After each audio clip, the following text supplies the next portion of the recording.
La fortuna de tener acá a una doctora por la Universidad de Harvard y que, bueno, se ha especializado en la microbiología, pero también es jefa del departamento molecular de odontología del UNAM, Laura Jiménez Fibe.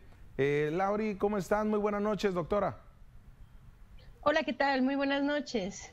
Oye, pues, Gracias por la invitación. agradeciéndote, por supuesto, que estés con nosotros acá, pues sabes, Baja California, compartimos frontera con California y en este tema de la pandemia nos desentendimos en estos filtros sanitarios que no se pusieron del lado de México con la gente que venía, tanto nuestros connacionales que diariamente van a trabajar, estudiar o hacer actividades, pero también en otras actividades, y eso pues fue cuestionado por la sociedad misma baja californiana en el tema del incremento del número de contagios. ¿Cómo podemos analizar, partiendo de este primer análisis, lo que sucedió en la frontera? Porque venía prácticamente el virus de norte a sur o del continente europeo hacia México. ¿Cómo nos situamos a quienes vivimos en la frontera en esta pandemia, doctora?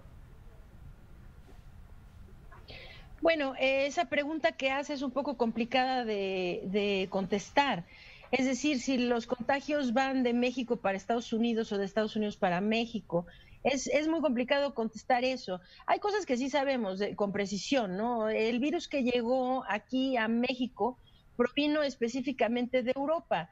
Eso se sabe por los análisis de las mutaciones y los tipos de virus, es decir, por los estudios genéticos que se hacen del virus, se sabe pues qué cepas o qué, vamos a decir, familias del mismo virus están en diferentes poblaciones.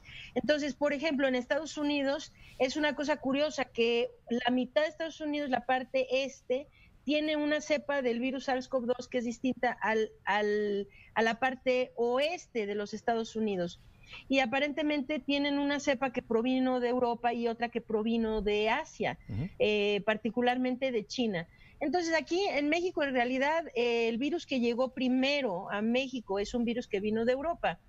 Esto pues no es raro porque pues en México nunca se tuvo un control de la migración, ¿no? del tránsito, ni dentro del país, ni tampoco por parte de extranjeros. Es decir, que no hubo tamizajes en los aeropuertos, no hubo restricciones de viaje de ningún tipo proveniente de cuando aquí inició la pandemia, pues ya había un problema muy grave en Europa, ¿verdad? Y incluso así, pues no se hizo nada de eso. Entonces, pues no es raro que el virus hubiera llegado de esos sitios donde precisamente había una dispersión comunitaria más grande, ¿no? Ahora, la pregunta que me hace si viene esto de aquí para Estados Unidos o de Estados Unidos para acá, esa pregunta es muy complicada de contestar porque realmente tanto en Estados Unidos como aquí, la dispersión comunitaria del virus es muy grande. Es decir, que hay una expansión de los contagios prácticamente pues descontrolada, ¿no? Aquí nuestras cifras no lo reflejan porque aquí hacemos muy pocas pruebas. No es porque tengamos menos contagios, es porque aquí hacemos muchas menos pruebas que en Estados Unidos. Exacto. Entonces, es complicado contestar esa pregunta. Aquí siempre se verá que en México tenemos menos y allá tienen más, pero esto no es necesariamente la realidad. La realidad es que aquí detectamos menos porque hacemos muy pocas pruebas y por eso parece que tenemos menos. Pero la realidad no es así. Precisamente, doctora, usted ha cuestionado en diferentes medios de comunicación y pues bueno, basándose en sus estudios, pero también en referencias que ha publicado la misma Organización Mundial de la Salud con referencia al modelo Centinela. Y es que este modelo Centinela, pues bueno, prácticamente si lo ponemos en la mesa, nos reporta 8 veces menos el número de contagios y por ende de muertes, de acuerdo pues a los mismos estudios estipulados. La principal crítica ya no lo planteaba ahorita, ¿no? La falta de pruebas y de este verdadero tamizaje de los contagios, pero también ha sido lo que establece el mismo doctor Hugo López-Gatell, subsecretario de Salud, dice, es que sería ilógico o no nos daría una verdadera realidad del contagio hacer pues pruebas de manera indiscriminada. ¿Cómo sopesarlo estas dos versiones? Bueno, es que no son versiones, o sea, una cosa es la realidad y otra cosa es lo que dice el doctor López-Gatell, ¿no? O sea, vamos a ser francos. Nadie ha sugerido semejante tontería como hacer pruebas indiscriminadas, ¿no? No sé de dónde sacó eso, porque digo, nadie jamás, nadie está haciendo en ninguna parte del mundo pruebas indiscriminadas y nadie jamás ha sugerido que ese sea un mecanismo de control. Es decir, se tienen que hacer pruebas, pero son estrategias serias, bien planeadas, concertadas, de a quién se le hace pruebas, en dónde se hacen pruebas, en base a qué se hacen pruebas y para qué sirven las pruebas. O sea, no es hacer pruebas por hacer pruebas y no es decir, pues vamos a hacer 1 millón o 10 millones o 100 millones de pruebas nada más por decir hicimos muchas. Eso no sirve y un país que demuestra que eso no sirve es Estados Unidos. Estados Unidos hace muchas pruebas, pero después hacen muy poco. Es decir, que para tener una estrategia epidemiológica de contención de los contagios, esto tiene que ser una mancuerna de las tres partes. Ampliación del número de pruebas, desde luego, pero esto tiene que ir de la mano con el rastreo de contactos y de la mano con el aislamiento de personas infectadas. Entonces, en Estados Unidos hacen muchas pruebas, eso está muy bien. No hacen suficientes para el tamaño de su población, eso no está excelente, pues, pero sí hacen muchas pruebas, en fin. Lo que hacen mal es, tienen un programa deficiente de rastreo de contactos y tienen un programa prácticamente inexistente de aislamiento de casos. Entonces, en Estados Unidos, pues hacen muchas pruebas, pero sirven pues como un dato informativo, más no sirve necesariamente para contener los contagios, porque mientras no hagan aislamiento de los casos positivos, pues esto no se puede contener, ¿no? Entonces López-Gatell dice, no tendría caso hacerle pruebas a todo el mundo, porque entonces vamos a hacer pruebas ¿y qué? ¿De qué nos sirve, no? Exacto. Bueno, pues tal vez él no está instruido en para qué sirven las pruebas, pero las pruebas sirven para detectar a los casos asintomáticos, que son los que dispersan más la infección. Detectando a los casos asintomáticos, entonces ahora podemos saber quiénes son, podemos aislarlos, retirarlos de la comunidad contagiante y además podemos darle seguimiento y atención médica temprana, porque hoy son asintomáticos, pero muchos se consideran más bien como presintomáticos, es decir, que ahorita no tienen síntomas, pero los van a desarrollar hacia adelante. Y si desarrollan síntomas es muy importante darle seguimiento para poderles dar atención oportuna que haga que no se compliquen, no requieran hospitalización y finalmente no mueran. Entonces, para eso sirven las pruebas. Aquí en nuestro país, como usted sabe, pues se hacen pruebas casi exclusivamente a los casos que ya tienen la enfermedad con unos síntomas bastante avanzados. Inclusive se ha limitado tanto la disponibilidad de pruebas que hay pruebas prácticamente solo a los casos que van a ir al hospital. Bueno, pues bien, gracias, pero una persona hospitalizada ya no contagia a nadie porque está encerrado, o sea, está encerrado en el hospital. Lo que necesitamos es que le hagan pruebas a su familia, a sus colegas, a la gente con la que estuvo en contacto, ver quiénes de ellos son positivos y entonces también ofrecerles un mecanismo de aislamiento que permita que dejen de contagiar. Entonces, pues no es que no sabemos qué hacer con las pruebas, es que tal vez el doctor López-Gatell no sabe él, pero habemos muchos que sí sabemos. Y la forma de controlar una epidemia de transmisión, sí, que se transmite entre seres humanos, es así, conteniendo la dispersión de los contagios y cortando las cadenas de transmisión comunitaria. Ese es el secreto. No es secreto, pues, no es el hilo negro. Esto existe desde hace décadas, tal vez más, muchas décadas, pues, que se sabe que es así como se controlan las epidemias. Doctora, hay situaciones sui generis que vemos en varias entidades del país, una de ellas en Baja California, donde en Tijuana se concentra el mayor número de población, 1 de cada 2 bajacalifornianos de los 3.800.000 que vivimos acá, residen en Tijuana, y ha sido Tijuana considerada por las propias cifras del gobierno de México y de Baja California una curva que va en descenso, aunque no vemos realmente que vaya decreciendo, pero que va en descenso, así nos han dicho. Y Mexicali, que es una población de 1.200.000 personas, que es considerada el epicentro desde hace 2 meses de la pandemia. Vas a Tijuana, vas a Rosarito, vas a otros municipios y la movilidad es impresionante, no hay medidas de protección. y estás en Mexicali y tal, ¿hay factores que considera usted no se estén midiendo, como la contaminación, como otros factores que nos pudieran dar algún reflejo de estas ciudades que pasan en otras entidades del país, pero que la vivimos de cerca nosotros en Baja California? ¿Se refiere a que la contaminación pudiera estar relacionada con COVID? Sí, con algunos padecimientos, incluso, por ejemplo, pulmonares, o que otros factores no sean, o sea, yo pongo el factor contaminación en la mesa, ¿no? Pero habrá algunos otros factores que no, el gobierno de México no los haya evaluado, no los haya ponderado. No, o sea, en realidad no hay que buscar moros con tranchetes. O sea, el COVID, vamos, este es un virus nuevo al cual todos los seres humanos somos susceptibles, todos, porque nunca estuvimos antes expuestos a él. Queriendo decir que cuando esto se inició, pues nadie tenía inmunidad contra este virus, era un virus de primera aparición, ¿no? Entonces todos somos susceptibles a ser infectados. Entonces, no hay eso, o sea, no es necesariamente, todas las poblaciones tienen sus cosas que las hacen más o menos susceptibles, pero no a la infección. Esto es un punto muy, muy importante que se debe separar. Se está hablando mucho, por ejemplo, de las comorbilidades, ¿sí? Bueno, es que aquí se muere mucha gente porque tenemos a muchos diabéticos, porque tenemos a muchos hipertensos, porque tenemos a muchos obesos. Este argumento es falso, es falso. Ok, sí tenemos muchos diabéticos, sí tenemos muchos hipertensos y muchos obesos, sí, pero no es por eso que tenemos muchas muertes por COVID, ¿ok? Es decir, que todas las poblaciones, los niños, los bebés, los adultos, los ancianos, todos tenemos la misma susceptibilidad a la infección, ¿sí? Es decir, que no es que los obesos sean más susceptibles a infectarse. Lo que es que tienen más predisposición a complicarse si se infectan.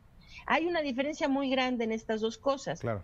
Entonces, ¿qué era la responsabilidad del gobierno? Bueno, la responsabilidad del gobierno es, a sabiendas, aquí ya se sabía que en nuestra población se tenía un gran número de personas con comorbilidades para COVID.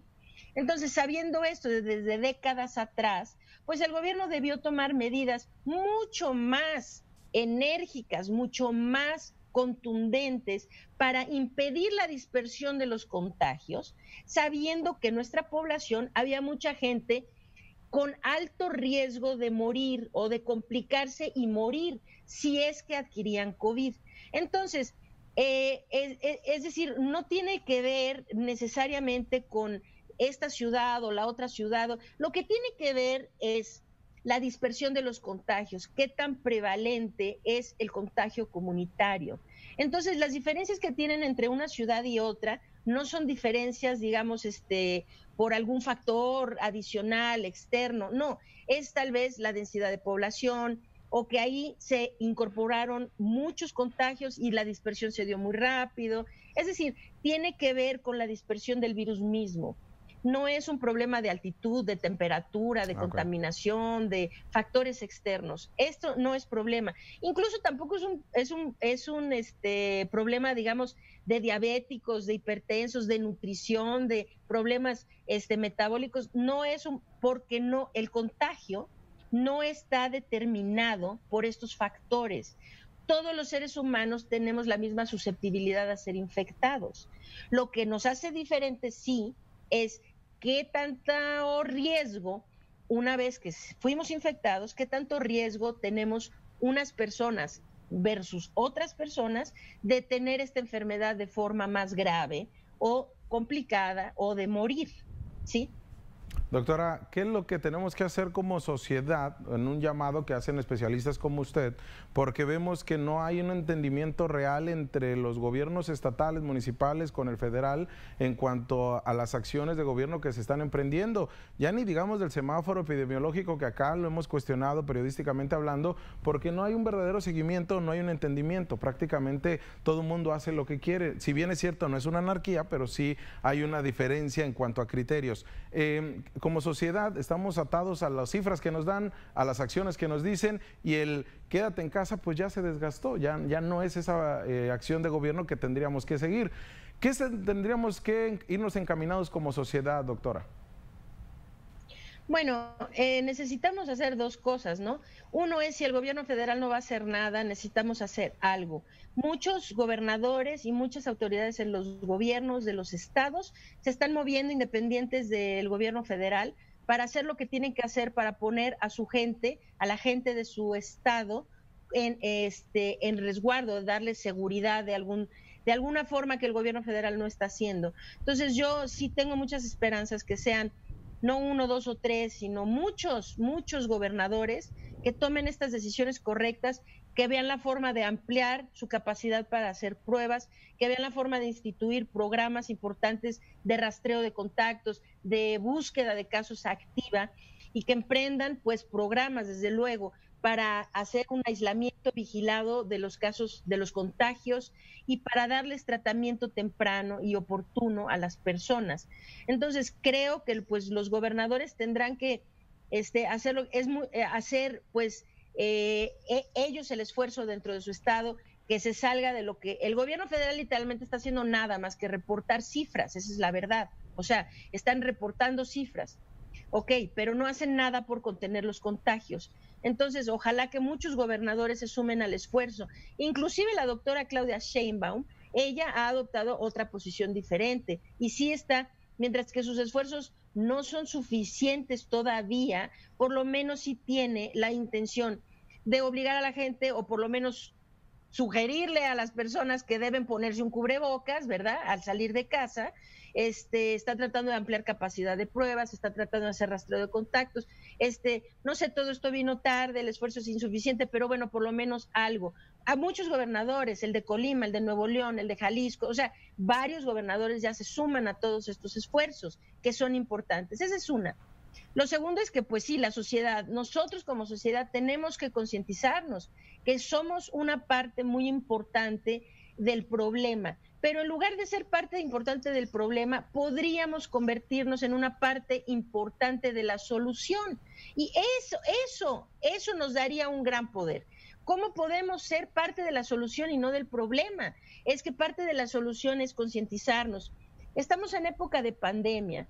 Nos estamos muriendo, mañana vamos a tener 50,000 muertos o más. La gente tiene que saber, no pueden salir de casa sin ponerse un cubrebocas. Esto es muy importante. No tiene nada que ver con sus libertades personales y qué sé, nada. Si salen de casa, pónganse un cubrebocas. Esto es muy importante. Cuidado con la higiene de manos. Hay que tener muy buena higiene de manos y hay que guardar distancia, o sea, tener esto que es el distanciamiento social. Evitar aglomeraciones, evitar sitios donde haya mucha gente, sitios donde haya mucha gente conglomerada, ¿no? Eso uno. Y evitar sitios cerrados, particularmente si son sitios que tengan poca ventilación. Entonces, estas son las estrategias que la gente tiene que hacer, concientizarse. Si tienen hijos pequeños, váyanlos educando.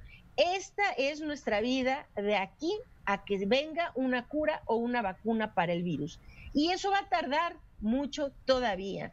Nos cuentan muchas historias y verdades a medias y mentiras de que va a venir una vacuna en septiembre, va a venir una vacuna en noviembre. Esto no es cierto. O sea, la vacuna, si es que se da y todavía no sabemos si vamos a tener una vacuna efectiva, ¿sí? La gente está solo especulando con ello. Si viene una vacuna, en mi opinión profesional, es que lo más pronto que podemos tener una vacuna es más o menos en estas fechas el año próximo. Entonces, no se estén con la esperanza de eso. De aquí a que tengamos una vacuna, tenemos que vivir con el virus y tenemos que vivir para no morirnos. Es decir, vivir conscientes de que tenemos el riesgo de infectarnos y si nos infectamos tenemos el riesgo de morir. Entonces, ¿qué hacemos? Pues nos dejamos de tonterías y dejamos de discutir que si el cubrebocas, que si no, que si esto, que si el presidente se lo pone o no se lo pone. No, a ver, por favor, déjense de tonterías. Es que todo mundo necesita ponerse un cubrebocas si salen de casa.